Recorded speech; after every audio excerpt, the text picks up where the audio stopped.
What have we got here today? Just cylindrical pieces of metal. I think they're called bullets. That's what some people call them, yeah. What calibers are these? This is a 634B, 217, 8819, 60-B, 64B, R92Z.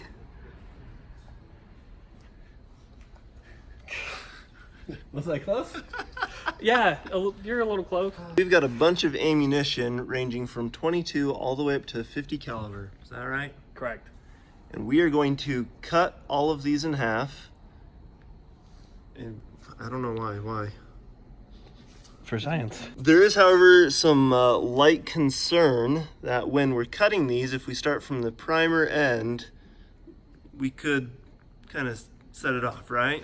There is always a potential safety concern that it could go off, yes. So obviously and naturally we're going to explore that with this one, and we will cut this one primer first just to see what happens, because this one, I mean, it could kill you, but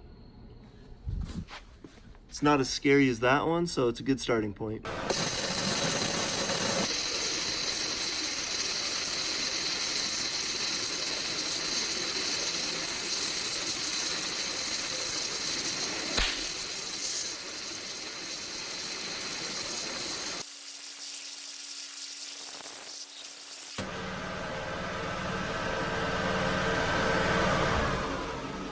See if we can get it out without it falling down the crack. There it is. That was a 5.56, and the primer went off. It was just the primer, right? Correct, it was just a primer. So do we cut the rest of them primer first or slug first? All of them primer first. Who is this guy? So we have a casing. The primer goes in that little recess back there. The powder fills the casing there, and then you've got the projectile on the end, or the slug, which is a copper jacket around a lead slug. Did I pass? Correct. Now we're gonna line up all of these ones, casing first, and we're just gonna cut a big line through all of those and see if anybody dies. Yep.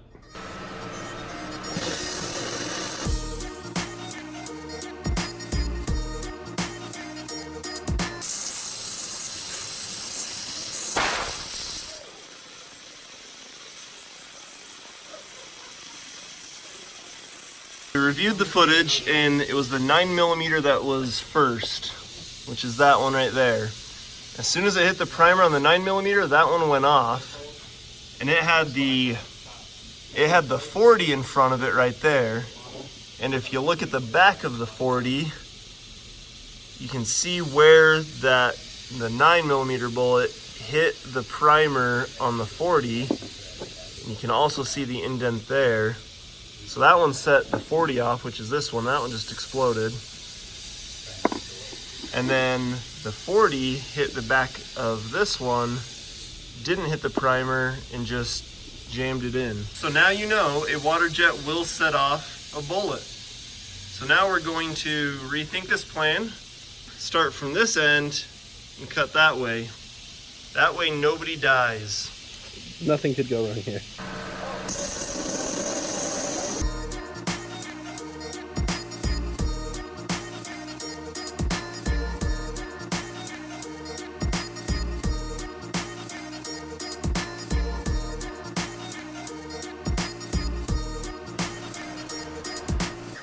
And here are the results. We had a couple of them that were sliding out and that spun.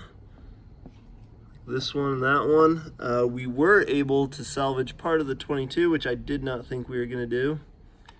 And then it all just looks like a bunch of lead, copper, and brass. Can you confirm that? Yep. The last one that we're gonna do is the 50 caliber, and for this one, we're going to come in, well, probably not that side first. We're gonna come in right there, come down, and then come out to give us a perfect intact cross section.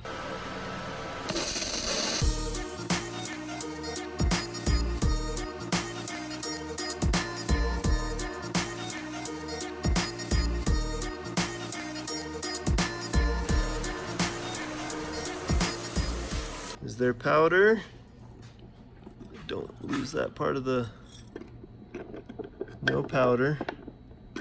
Oh, it didn't stay crimped. Looks like it's just got lead in the copper jacket, no steel penetrator inside. Not a big fan of steel penetration. And that is what a cross section of a 50 caliber bullet looks like. That top part, that's the projectile, all filled with powder. Primer in the bottom, still intact. I'm making a clay version of it to throw at the wall. Is that the finished product? Yep. Arts and craft time over here. Okay.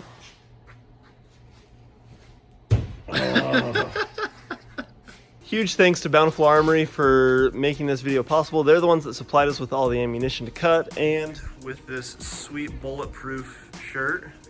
Your results may vary. Don't test them out. What can you tell us about Bountiful Armory? We're a local mom and pop shop. We're just really small. We're right on 5th South, right between Miss Kavanaugh's and Cutler's. If you have any Second Amendment needs, check us out. We're also on Instagram at Bountiful Armory and also on the Facebook. Do you guys have a website? Yes, it is bountifularmory.com. And we'll put a link down in the description if you guys want to check them out. Huge thanks again to them.